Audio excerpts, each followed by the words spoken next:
संघ की 6 प्रकार की गतिविधि है, जिसके माध्यम से समाज के सज्जन लोगों के साथ जो समाज में कुछ अच्छा करना चाहते हैं, देश का हित करना चाहते हैं, ऐसे लोगों के साथ मिलकर संघ गतिविधि चलाता है। उसमें धर्म जागरण है, जिसमें धर्म के प्रति जागरूकता की बात होती है। उसी प्रकार परिवार प्रबोधन है, जिसमें संघ का आग्रह रहता है कि जो भी कुटुंब है घर में, उनके साथ सप्ताह में कम से कम एक बार सभी लोग एक साथ बैठकर भोजन करें। उसी तरह ग्राम विकास है, यानी सभी लोग गांव के इकट्ठा आवे और बैठ के यह तय करें कि अपने गांव को कैसा बनाना है। गांव में जो स्कूल है उसकी स्वच्छता होनी चाहिए कि नहीं, उसमें बच्चे नहीं जा रहे हैं तो क्यों नहीं जा रहे हैं। बाकी गांव का जो जो विषय है, छोटा मोटा विषय है, वो सब गांव के स्तर पर ही उसका निवारण होना चाहिए। उसी प्रकार गांव के लोग कृषि प्रधान होते हैं, तो खेती बाड़ी की व्यवस्था कैसे ठीक हो, ये सब बातों की चिंता की जाती है। उसी पर तरह से एक अगला गतिविधि है गौ संवर्धन। तो गौ संवर्धन का मतलब देशी गाय, जो भारतीय नस्ल की गाय है, उस गाय की संख्या बढ़नी चाहिए। तो गौ पालने वाले लोग जो गौ माता का पालन करते हैं और गौ माता से व्यवसाय करते हैं, ऐसे लोगों से आग्रह होता है कि आप तो फ्रीजियन गाय रखे हैं, लेकिन साथ साथ 2 देशी गाय भी रखिए और दोनों का तुलना कीजिए कि किसका दूध अच्छा है, किसमें कम खर्च है। और उस गाय के दूध के अलावा गौमूत्र का, गोबर का और से बहुत सारा ऐसा दवा और बहुत सारा ऐसा वस्तु बनाया जा सकता है जो दूध के अलावे इससे भी आर्थिक कमाई होती है। इसके लिए संघ का एक प्रशिक्षण चलता है। तो ये गौ संवर्धन विभाग का काम है। और उसी प्रकार संघ का एक नया काम है एक नया काम है पर्यावरण चिंतन।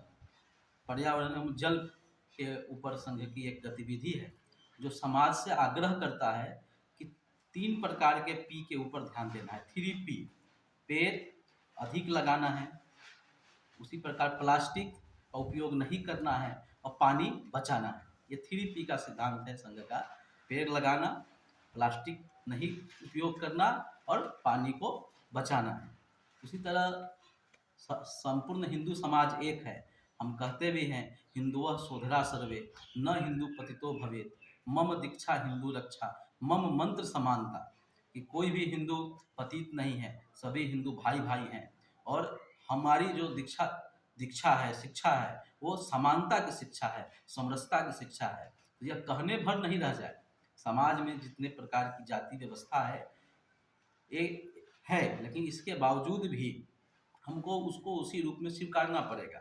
हमको उन सबके साथ आकर बैठना पड़ेगा। जब हम समग्र विकास की बात करते हैं, तो कोई आस पड़ोस का कोई व्यक्ति कमज़ोर हो जाए, कोई बुद्धिहीन हो जाए, कोई आर्थिक रूप से अशक्त हो जाए, तो हम बहुत दिन तक खुशहाल जीवन नहीं जी सकते हैं।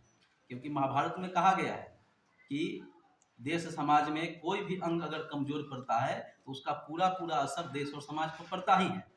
और ऐसे भी हम सामान्य तौर से देखेंगे उदाहरण के रूप में, एक साइकिल का चैन टूटता है तो चैन नहीं टूटता है, वो साइकिल के किसी चैन के एक कड़ी का गुंडी टूटता है, लेकिन बोलते हैं चैन टूट गया और उसके कारण पूरी व्यवस्था ठप हो जाती है। तो समाज का भी कुछ ऐसा ही गणित है। समाज में किसी भी जाति का कोई व्यक्ति अयोग्य हो जाए, कोई व्यक्ति अकुशल हो जाए, कोई व्यक्ति दूसरे काम में लग जाए जो समाज के हानिकारक है, तो उसका पूरा समाज पर उसका परिणाम भुगतना पड़ता है। देर समय वो लौट के अपने ही पास आता है।